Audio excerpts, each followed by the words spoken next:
Hello বন্ধুরা, আসসালামু আলাইকুম। আজকে একটি নতুন ভিডিও নিয়ে আসছি। কেমন আছো তোমরা?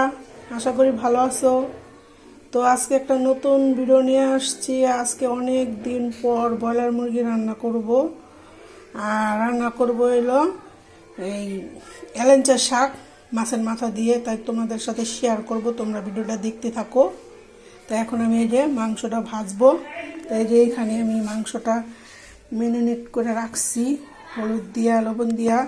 তো এখন আমি এইখানে একটা একটা করে মাংস দিয়ে দিব।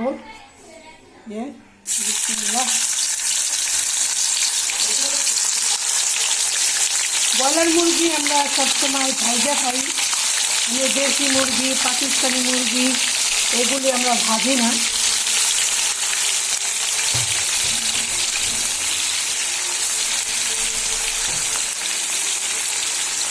কড়াইটা একটু বড় দিলে ভালো হচ্ছে, ছোটো দেওয়া লাগছে। আর একটা দেই বেশি মনে হয় না দেওয়া দেবো।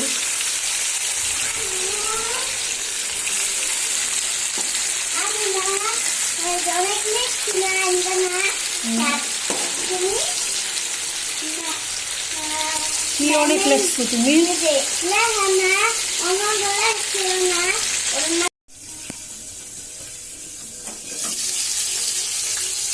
যে মুরগিটা ভাজা হয়েছে, এখন চুলটাই দিই।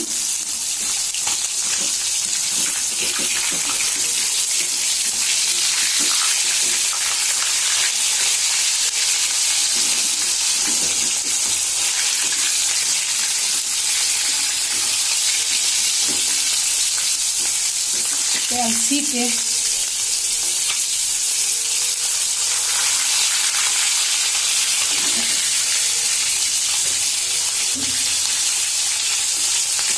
আরো ভালো করে ভাজা হোক। তো বন্ধুরা, এই যে আমার মাংসটা ভাজা শেষ। এখন মাংসটা উঠাবো। এই যে আজকে রান্না করতে অনেক দেরি হয়ে গেল। আজকে বাজার আনতে অনেক কোথা বাসা কত কত দেরি হয়েছে। এখনো আমার অনেক কিছু যে দেখেন ধোয়া বাকি আছে, বুঝছেন? সব হাউজে রাইখা দিছি সাইডটা। এখন এগুলি ওঠানোর পর রান্নাটা বসার পরেই ধুইব। আমার মাংসটা ভাজা শেষ। এখন মাংসর তরকারিটা বসাবো। তো এই যে এখানে পেঁয়াজ কাটতে নিছি। এখন আমি যে এখানে পেঁয়াজ দিচ্ছি,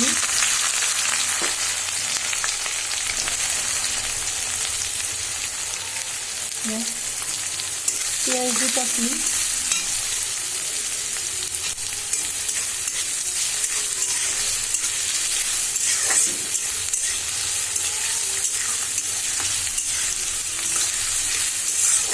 তো পেঁয়াজটা একটু লাল হোক, তারপরে আমি মশলা যা দরকার দিব।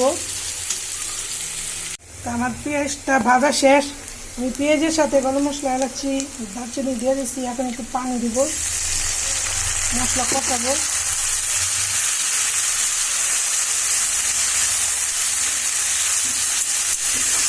তো এখানে যে আদা রসুন পেস্ট দিব।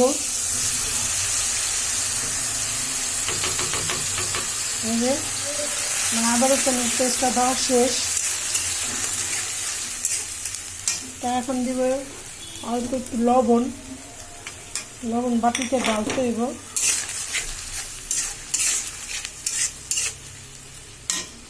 এখানে আদা রসুনের পেস্টটা দেওয়া শেষ।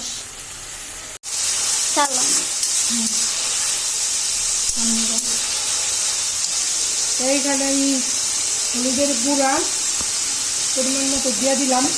এখন দিব হলো মরিচের গুঁড়া সামান্য পরিমাণ। এখন মরিচের গুঁড়া দেওয়া হয়ে গেছে। মশলাটা কষাবো। আমাদের এখানে মশলা কষানো শেষ। আমি এখন মাংসটা দিয়ে দেবো। তেলের থেকে পেঁয়াজের থেকে দেখছেন তেলটা ছেড়ে দিচ্ছে। এখন আমি এই যে এখানে মাংসগুলো রাখছি দিব। এইগুলি আগে দিয়ে নিলাম।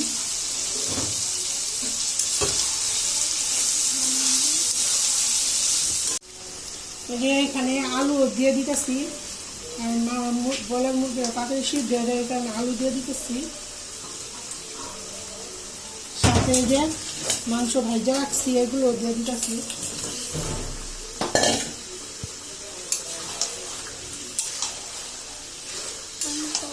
এখন এইগুলি একটু আমি ঢাকা দিই, ভালো মতো কষানো হোক। যে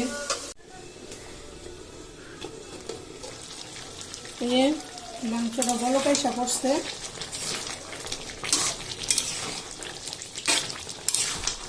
আর একটু ভালো মতো কষায় হালকা পরিমাণ পানি দেবো, বেশি পাতলা ঝোল খাই না। তা আরও একটু ভালো করে কষাক। মাংসটা কষানো শেষ, এখন পানি দিব। আলুটাও ভালো মতো সিদ্ধ হয়ে গেছে, এখন আর বেশি কষানোর সময় নেই, 3টা বেজে গেছে। আমার একটা দিদি দিবা।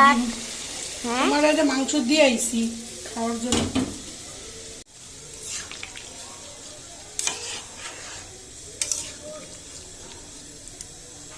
এই যে পানি দেওয়া শেষ।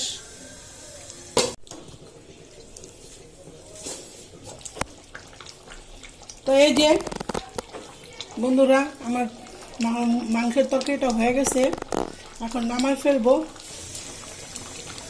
তারপরে এইখানে আমি এই যে রাখছি আলেঞ্চা শাক, এটা আমি মাছের মাথা দিয়ে রান্না করবো। এই শাকটা আমার অনেক অনেক বেশি প্রিয়, এটা হলে আমার আর অন্য কিছু লাগবে না। তো আমি তরকারিটা এখন হয়ে গেছে, নামাই ফেলি।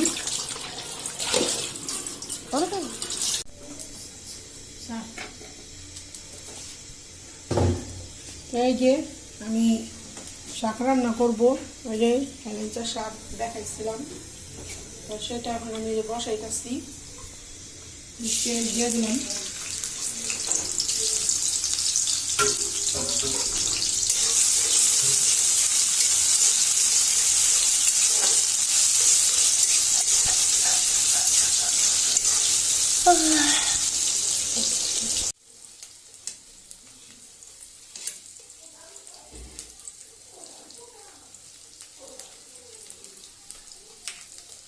তাড়াতাড়ি আহো।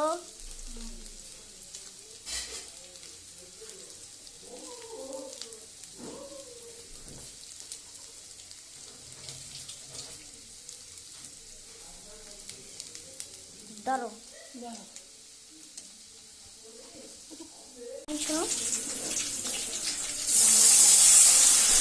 পানি দিয়ে দিলাম।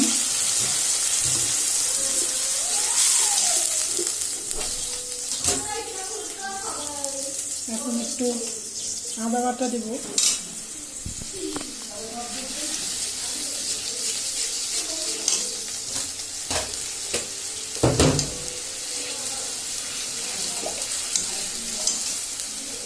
হলুদের গুঁড়া,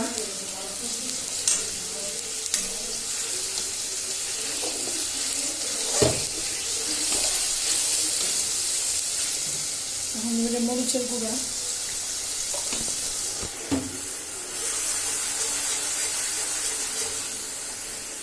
এখন লবণ,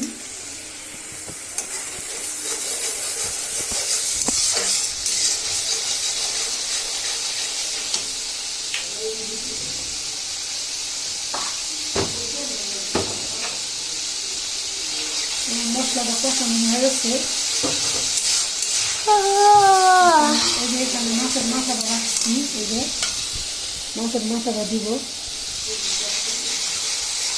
মাছের মাথা দেওয়া যায়, মাছের মাথা দেয়। মাছের মাথাটা কষানো থাক। এখন এই যে শাকটা দিব। বিসমিল্লাহ।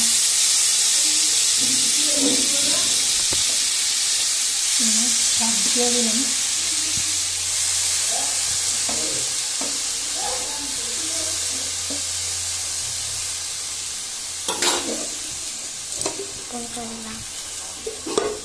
শাক দেওয়া শেষ,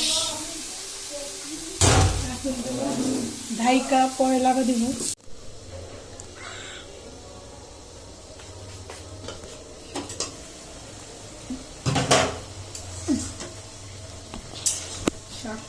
করতেছি।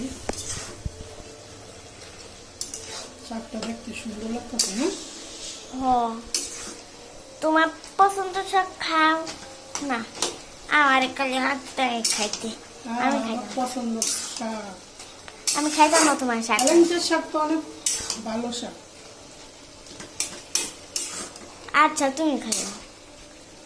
তোমার কোনো শাক তরকারি ভালো লাগে? কেটে কাটা তুমি দিবে কা বাইরে দিলে তেমনই হবে। বাইরে এই সামান্য একটু পানি দিয়ে দিলাম, কষানো শেষ।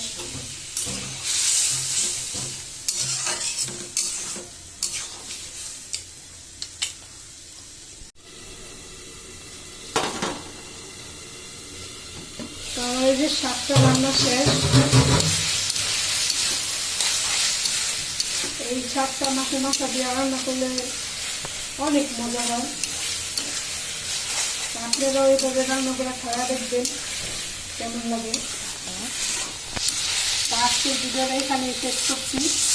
সবাই আমার ভিডিও দেখেন, কিন্তু কেউ লাইক সবাই সাবস্ক্রাইব আর লাইক করে দেবেন। তো সবাই সুস্থ থাকবেন, ভালো থাকবেন। আমি এখন শাকটা এখানে বাইরে নেব।